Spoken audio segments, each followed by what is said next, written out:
Hi అండి, అందరికీ welcome back to my channel. Today recipe gongura and రొయ్యలు అండి. చాలా టేస్టీగా ఉంటుంది. 1 వీక్ వరకు కూడా నిల్వ ఉంటుంది. తప్పకుండా ట్రై చేయండి. ఇంకెందుకు లేటు రెసిపీలోకి వెళ్ళిపోదాం. నేను ఇక్కడ 5 వరకు గోంగూర కట్టలను తీసుకున్నా అండి.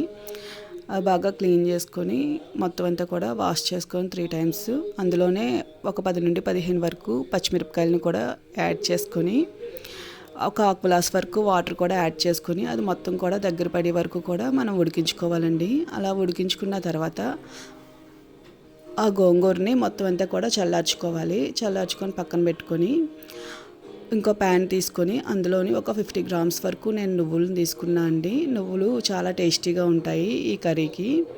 అవి లో ఫ్లేమ్లోనే మనం కలర్ చేంజ్ అయ్యే వరకు ఫ్రై చేసుకుంటే సరిపోతుంది. అలాగా వేపుకున్న తర్వాత వాటిని కూడా చల్లార్చుకొని ఈ గోంగూరని నువ్వుల్ని రెండింటిని కూడా మిక్సీ పట్టుకోవాలండి.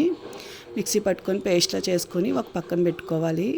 ఈలోగా నేను ఈ కర్రీకి ఎండ్రాయిల్ని ఒక 50 గ్రామ్స్ వరకు తీసుకున్నా అండి, క్లీన్ చేసినవి.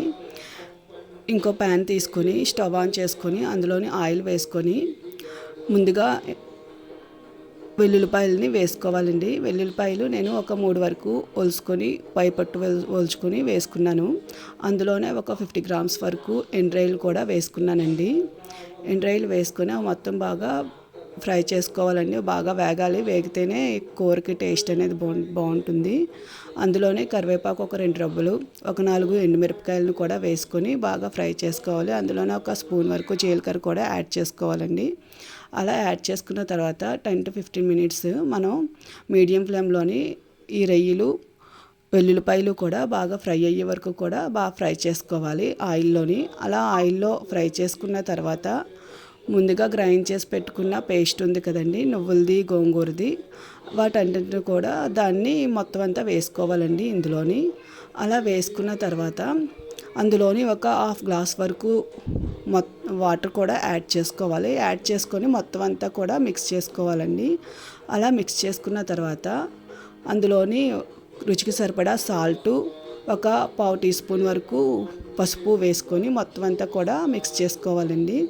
అలా మిక్స్ చేసుకున్న తర్వాత ఆ గోంగూర దగ్గర పడే వరకు కూడా మనం ఉడికించుకుంటే సరిపోతుందండి. అంతే అండి. చాలా టేస్టీగా, చాలా ఈజీగా చేసుకునే రెసిపీ అండి. చాలా టేస్టీగా ఉంటుంది. తప్పకుండా ట్రై చేయండి. 1 వీక్ వరకు కూడా నిల్వ ఉంటుంది. ఇందులో నువ్వులది యాడ్ చేయడం వల్ల చాలా టేస్టీగా ఉంటుందండి.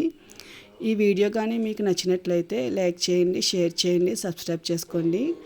పక్కకు మొత్తం కూడా బయటకు అది రాకుండా మొత్తం అంతా కూడా మాడకుండా మనం కలుపుకుంటూ ఉండాలండి. వాటర్ అది తక్కువ యూస్ చేస్తాం కాబట్టి అలాగ యూస్ చేసిన తర్వాత ఒక బౌల్లోకి వేసుకొని చేసుకుంటే చాలా టేస్టీగా ఉండే గోంగూర అండ్ రొయ్యల కర్రీ రెడీ అండి.